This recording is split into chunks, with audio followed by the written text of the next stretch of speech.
जब से बीजेपी की सेंट्रल सरकार आई है तो पंजाब के साथ बहुत बड़ा वितकरा सेंट्रल सरकार कर रही है। 95% से ऊपर कुर्बानियां पंजाब के लोगों की है, तो उसका अपमान किया गया है। सो मैं समझता हूं हमारे शहीदों का अपमान है, देश के शहीदों का अपमान बीजेपी ने किया है।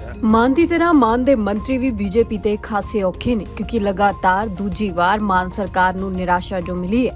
ਪੰਜਾਬ ਦੀ ਝਾਕੀ ਇਸ ਵਾਰ ਵੀ ਗਣਰਾਜ ਦਿਹਾੜੇ ਦੀ ਪਰੇਡ ਲਈ ਸਿਲੈਕਟ नहीं हो सकी है।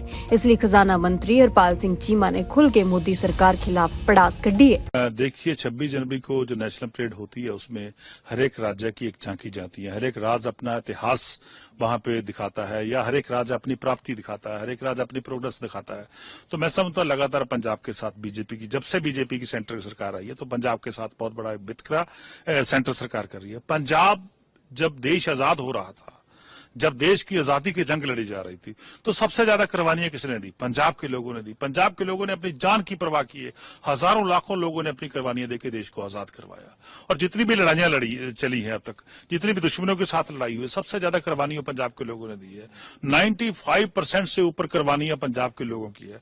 और पंजाब का इतिहास दोहराती हुई जो झांकी थी, जिसमें ये हम दिखाने जा रहे थे कि कैसे शहीद आजम भगत सिंह जी ने फांसी के फंदे को गले में डाला, कैसे राजगुरु सुखदेव जी ने देश को आजाद करवाने के लिए अपने श्वासों की आहुति दे दी, कैसे उन्होंने अपनी जान कुर्बान कर दी।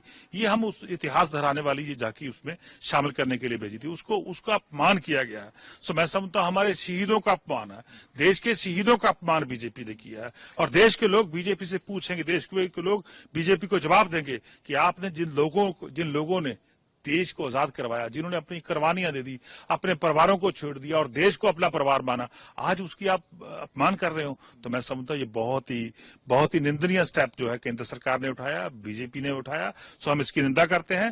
ये बिल्कुल डिसीजन वापस होना चाहिए तुरंत। जो हमारी पंजाब की झांकी है और अन्य राज्य की झांकी है, उनको तुरंत शामिल करना चाहिए। मेरे को ऐसा लग रहा है कि जहां जहां बीजेपी के विपक्ष की पार्टियां हैं देश में, जहां जिन राज्यों में बीजेपी के विपक्ष पार्टियां, वहां बीजेपी हर एक बार उनकी झांकियां काट देती है। वो स्टेट कैसे प्रोग्रेस कर रहे हैं, कि देश को कैसे देश में योगदान पा रहे हैं, या अपने स्टेट को कैसे आगे बढ़ा रहे हैं, तो मैं समझता हूं बहुत ही गलत बात है। ये लोकतंत्र के लिए भी बहुत बड़ा खतरा है।